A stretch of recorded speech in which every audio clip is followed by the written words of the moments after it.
It's the Fitness Lab Pittsburgh podcast, a new episode every week. A podcast about movement, part of making your life complete. Fitness Lab Pittsburgh, aka FitLab PGH, brings you interviews with people in the Pittsburgh area who understand movement is part of what makes life complete. Looking for a new movement idea or just want to hear interesting stories about people who make movement a priority? This is the podcast for you. Whether you consider the gym, dojo, or fitness studio your third place, or just want to learn more about movement, activity, and fitness to enhance your life, give FitLab PGH a listen. We interview locals in the Pittsburgh area who make Pittsburgh a great place to move. Subscribe to us on Apple Podcasts, Stitcher, or Google Play, or check out our website for other subscription options. Subscribing is free and gives you notifications when we release new episodes. Each podcast episode will be long enough to pique your interest and short enough to hold your attention. Have an idea for an episode? Know somebody we should interview? Or just want to connect with us? Drop us an email, fitlabpgh@gmail.com, or follow us on Twitter or Instagram at fitlabpgh. Already a fan of FitLab PGH? Check out our sister podcast, Moving to Live. Moving to Live is a podcast for movement professionals and amateur aficionados. Moving to Live offers weekly interviews with movement professionals featuring topics from career development to coaching tips and education resources to advice for parents of student athletes. We look forward to hearing from you, and we hope you enjoy our next interview, starting now.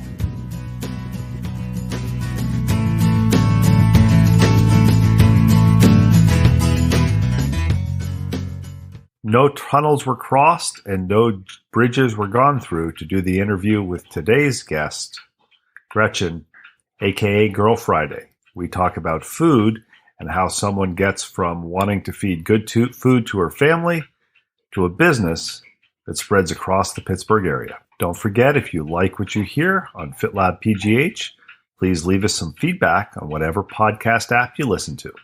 Now, enjoy our interview with Gretchen, Girl Friday.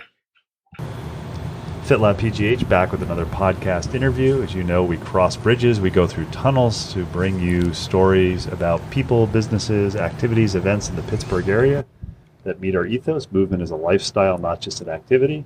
It's a big change today. We didn't cross a bridge, we didn't go over a tunnel, but we actually did have to cross a railroad tracks to come into Finleyville to interview Gretchen McNary. Gretchen is the owner of Girl Friday and HKB, which will leave you to your imagination. And if you don't know what Girl Friday is, if you're somebody who wants to eat healthy food or doesn't want to eat fast food, but you maybe don't have time or maybe you're not a cooker, this is somebody who potentially can help you with her business. We're going to learn about what pre-prep food, is that the correct definition you'd say? Sure. I think what pre-prep food is and how it's different from just going in and buying a lean cuisine or some other frozen meal that you don't know what it is and has all kinds of preservatives in it. So Gretchen, thanks for taking time to talk to FitLab Pittsburgh about your story and how you started Girl Friday. Thank you. Super excited. Question I always want to ask people from FitLab Pittsburgh is, are you a Pittsburgh native? If so, why are you still here? If not, what brought you here? Well, I'm absolutely from here, born and raised. I'm from a very small town in Washington County called Hickory, PA. And so it's like, I don't know what the population is, but I'm a country girl at heart, for sure. I don't think Pittsburghers leave, right? Although I plan on leaving when my last child graduates high school, going to the beach, somewhere warm. But this is the best city on earth, I think. And somebody meets you and you're wearing your Girl Friday shirt that you have that's on right now. That's right. Let's talk more about this in detail. But what's your elevator spiel or waiting in line in Starbucks or another coffee shop spiel of somebody says, well, what is Girl Friday? Well, I always tell them we are a weekly meal delivery service, a catering company, and we also have an event space where we have lots of fun parties. And I know one of the big things about FitLab Pittsburgh is we want to learn people's stories about how they move. And I think we first learned about you from our former pharmacist, Leah, who was at CVS and Target. She was my first client, my 001, and my CrossFit girlfriend. And she's the one who said, I've got this friend that you need to interview. It took us a while to get around to it since we have long lists of people. Yeah. But obviously your movement of choice is CrossFit, which does a great job of building community. But always curious, growing up in Hickory, were you the kid that mom and dad said, get the heck out of the house and don't come back until dinner time? Or were you more of an organized sports person? Or did you find you enjoyed moving later in life? Yeah, so I enjoyed moving later in life. When I grew up, I was into like skater boys and punk rock music, and so we were like so against anything athletic. We were like, football players are dumb, athletic, it's dumb. You know, we like to smoke cigarettes and be punk and destroy things. And so as I grew up and became a mother, and I kind of discovered like, oh, you could have been kind of athletic. You could have probably did something. So, but I love CrossFit, but tennis is my main jam. And what was it that brought you to tennis and CrossFit? I mean, was it because your kids were playing, or was it, I want to be able to move around with my kids, or was it, I need to get away from my kids and have something where I don't think about them for a few hours? Definitely needed to get away from them. But as a young kid, I always loved tennis. Even in my punk rock phase, I'd be like, oh God, like I love tennis. I always loved it. And I took lessons a little bit when I was little, but we have 70s parents. They're not like the parents these days. So they were just like, whatever, you took a class, move on. So when I got older, I had some friends. I was a stay-at-home mom for a really long time. So they're like, hey, you should come play tennis. I'm like, oh my gosh, I used to love to play. Yes. So I've been playing for about 7 years now, maybe 8. And it's my favorite thing in the entire world. And I know people are going to listen to this and they're going to go, a catering company, a meal prep service. And I know we talked about this before recording. You said when you first started, you said, I'm not a trained chef. I'm not. So how do you come up with the idea of saying, I'm cooking meals for my family. Maybe you like to cook yourself. Like I took home ec in high school. I like to cook. But the idea of preparing food for, I think you said, anywhere between 300 and 700 meals a week, depending on the time of year.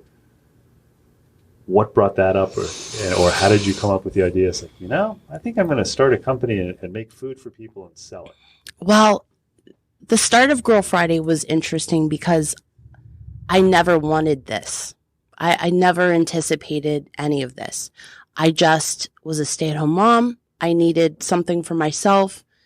I started cooking paleo food to lose weight and to feel better. And I started doing CrossFit down the street. And for people who don't know, what's the simple, easy definition of paleo food? So it's basically no gluten, no grains, and no dairy, no soy products. It's just whole foods, meat, lots of meat, vegetables, limited starch, depending on how it affects your body. So I just started cooking for Leah and a couple other people in my gym. There was another meal delivery service that started way before me. And they were doing a great job, but I didn't want to be like them. I was like, that's great what they're doing, but I just want to cook like meals for them for the week, like a whole meal, not individual. So I started doing that and people were like, well, this is good, but I don't want this much. So can you kind of break it down? And I kind of started to break it down. And as people started talking about it, then they're like, well, can you make me food? And I'm like, okay. So I started making food for all the people in my gym. And then if you know about CrossFit, it's a little transient.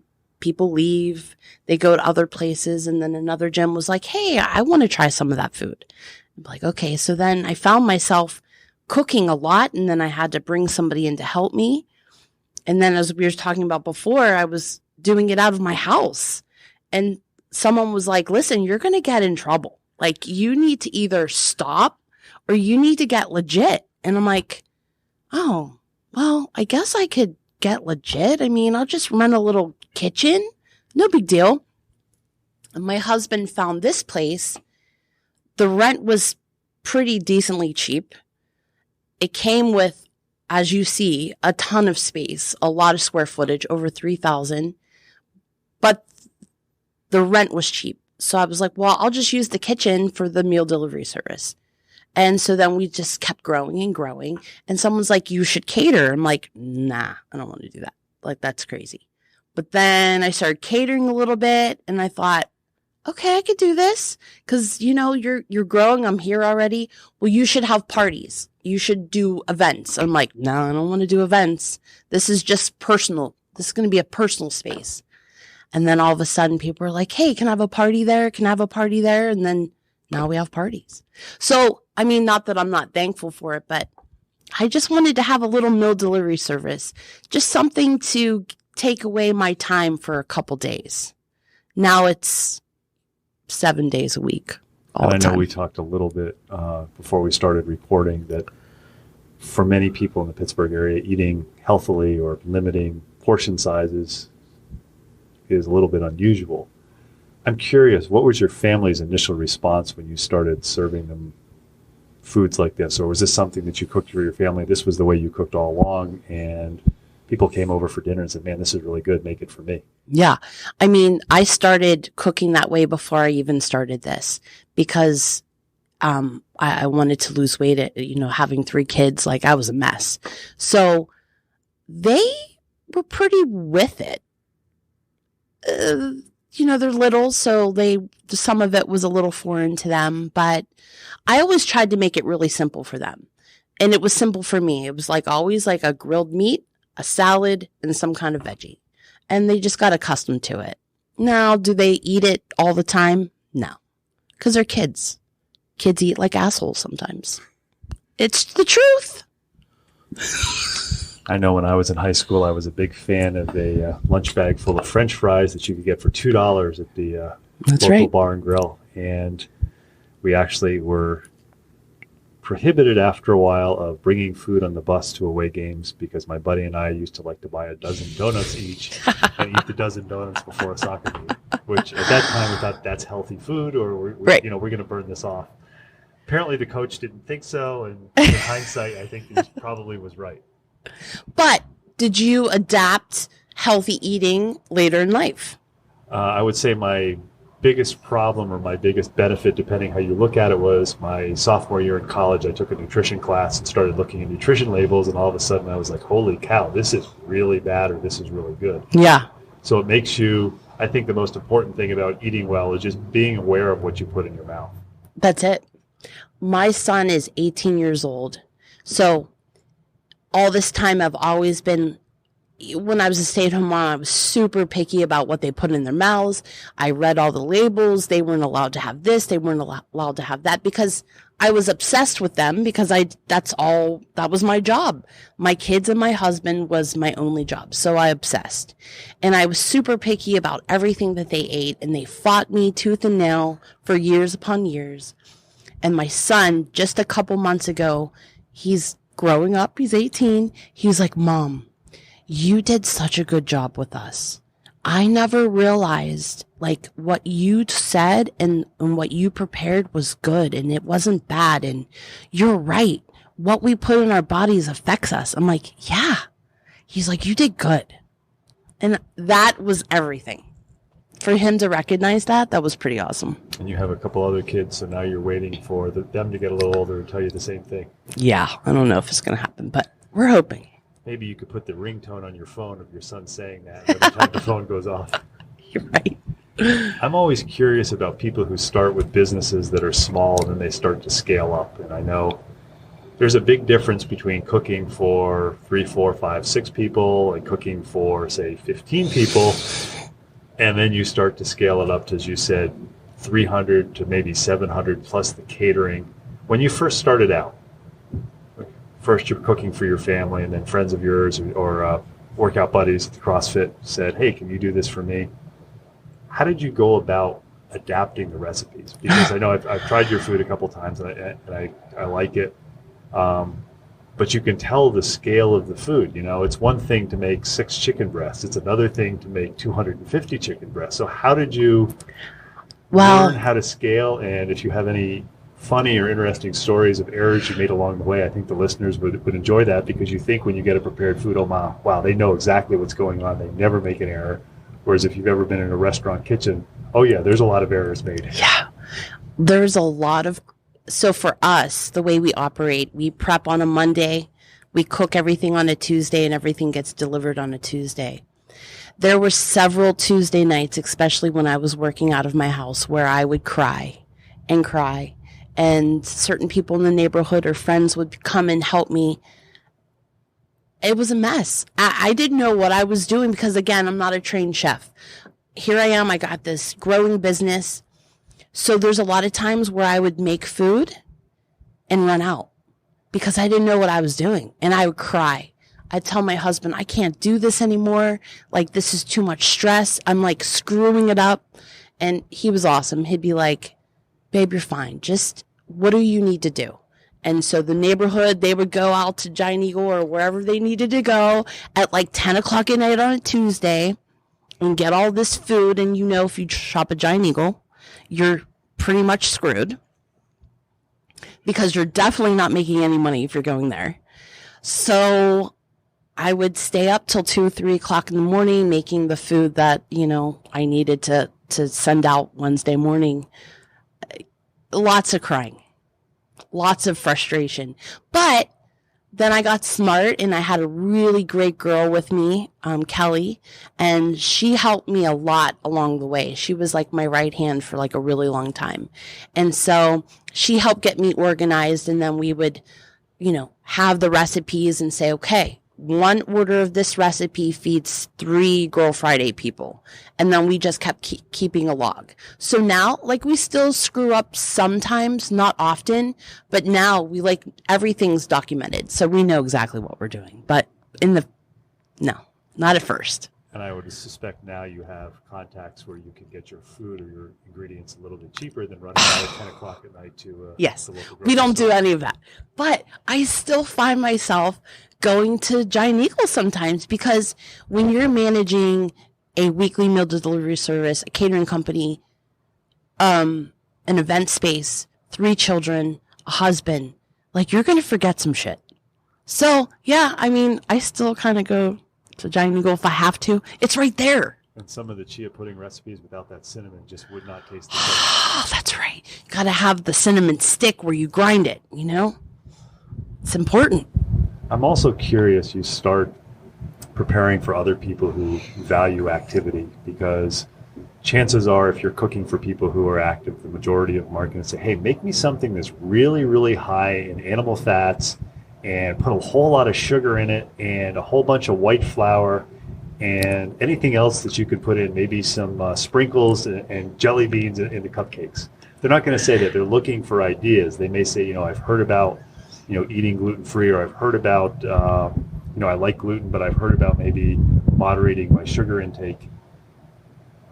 But not necessarily does that hold true when you go into catering or holding parties, because for many people, when they're having something catered or they're having a party, they want food that tastes good. Some people are going to say, I want it to taste good and be healthy, but I think most of us would agree, the vast majority of people are, first of all, does it taste good? Not, boy, that was a great party, the food was really healthy. It's like, boy, that was a great party, the food was great. And if it happens to be healthy, 20%, maybe 25% are going to say that's good. So how do you adapt with cooking more healthily? I don't know if healthily is a word, versus cooking for, okay, my main goal here is satiation and happy customers so they come back and tell their friends so we book more events. Yeah, it's hard. With the meal delivery service, you know, we did start off as being a paleo meal delivery service, but as the years go on, we're kind of moving toward, like, away from that. And I just want to cook good, healthy, homemade food. And I don't want to put any kind of stipulations on it anymore. A lot of our old school people still like that. So what I try to do within the meal delivery service is people can have a choice.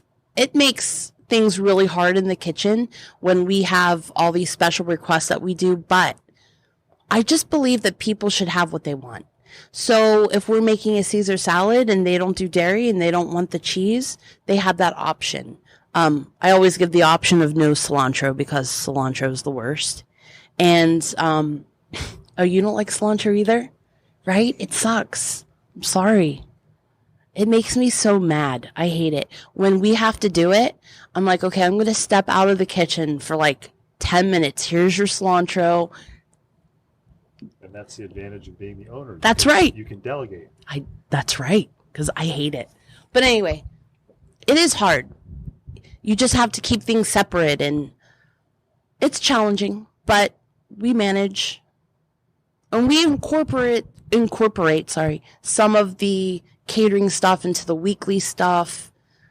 We're just having a little bit of identity crisis right now, but we're figuring it out.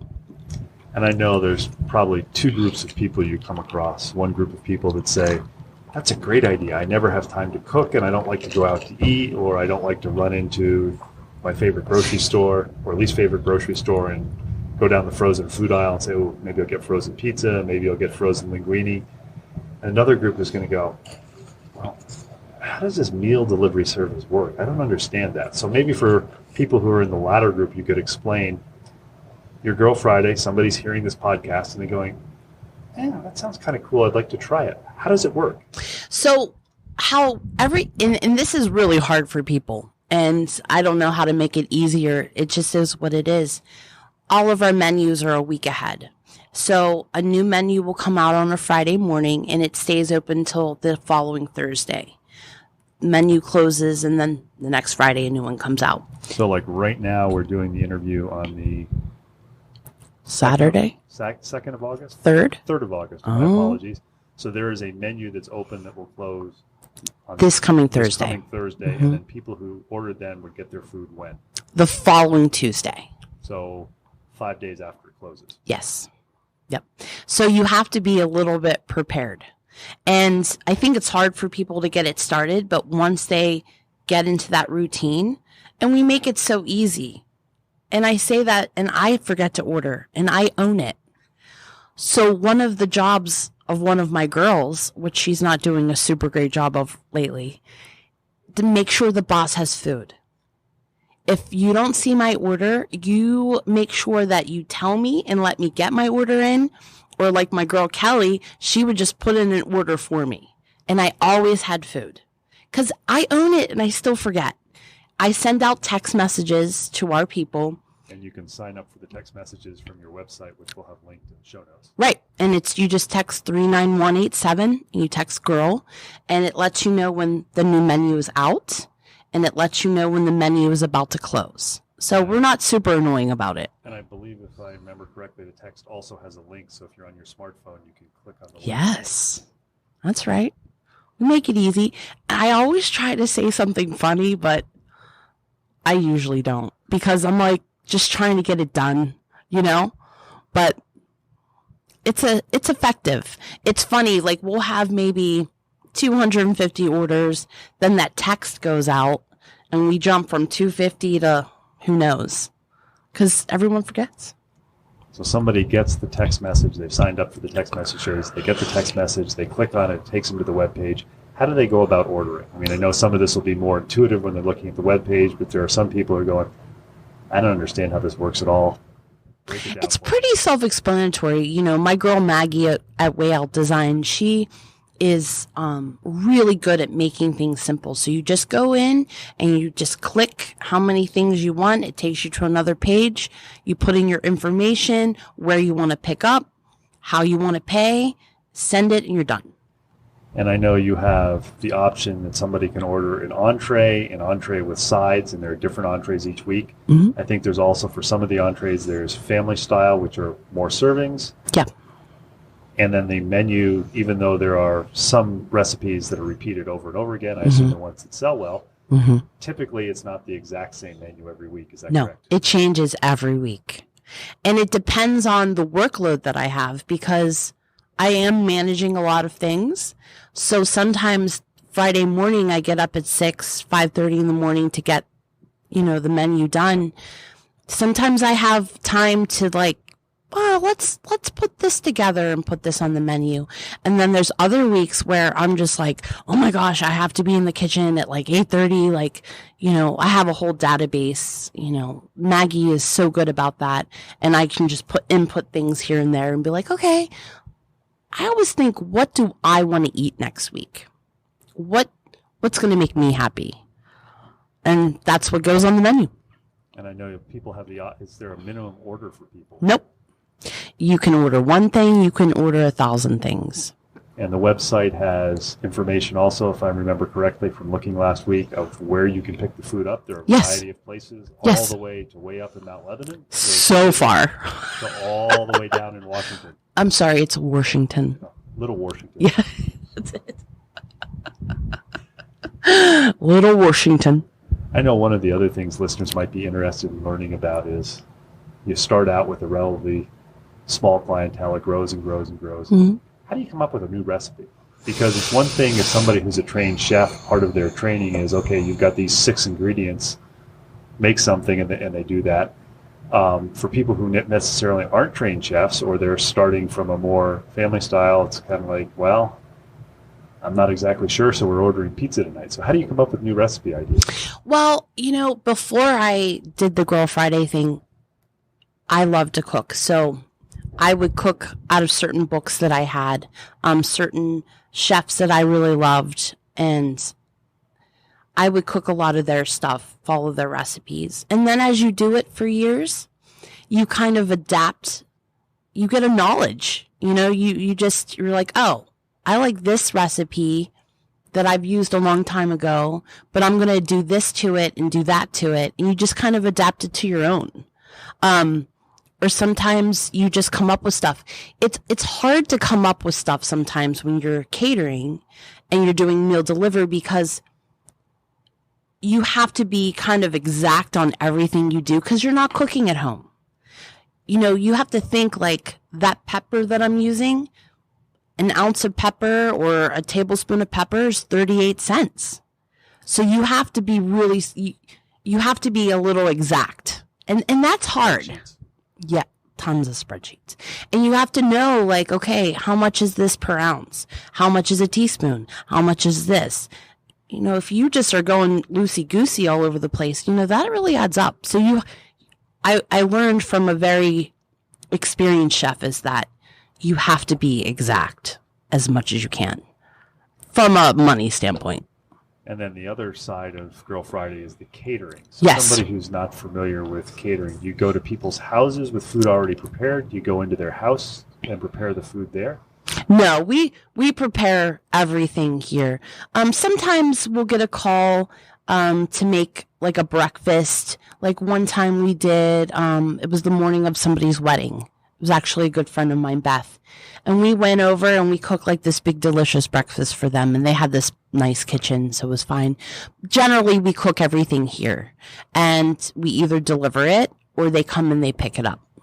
And somebody's listening to that. And I know it varies from week to week. Yeah. How long a time out? Like if somebody calls you and says, hey, I got something on Sunday, can we do it? I'm assuming that's probably in most instances way too short a notice. What's a typical good notice if somebody's hearing this and saying, I might want to try this catering thing? Yeah, usually like 48 hours. 48 hours is pretty good. We don't operate on Sundays at all. I know sometimes it makes people mad and like, oh, how can you not be open on Sunday? But I need a day. I need a day where I know I'm still working in the morning, obviously, because it's 7 days a week. But I just need a day where like I have no commitments. And my kids, they depend on that day. They know that mommy is home. And this is our day to do whatever we want. So I don't know why I got on that tangent. I had a lot of coffee. But anyway, yes. I think one of the things is when you're the boss, you can set the hours.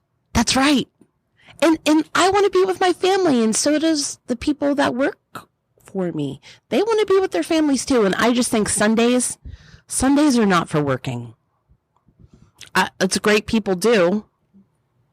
I'm just not into it. We've been talking with Gretchen McNary. She is the owner and actually is Girl Friday. The Girl Friday. The Girl Friday. Mm-hmm. You could also say that her ethos is, in addition to making good food, is I don't work on Sundays. Gretchen, thanks for taking time to talk to FitLab Pittsburgh about the importance of food and a healthy lifestyle. Thank you.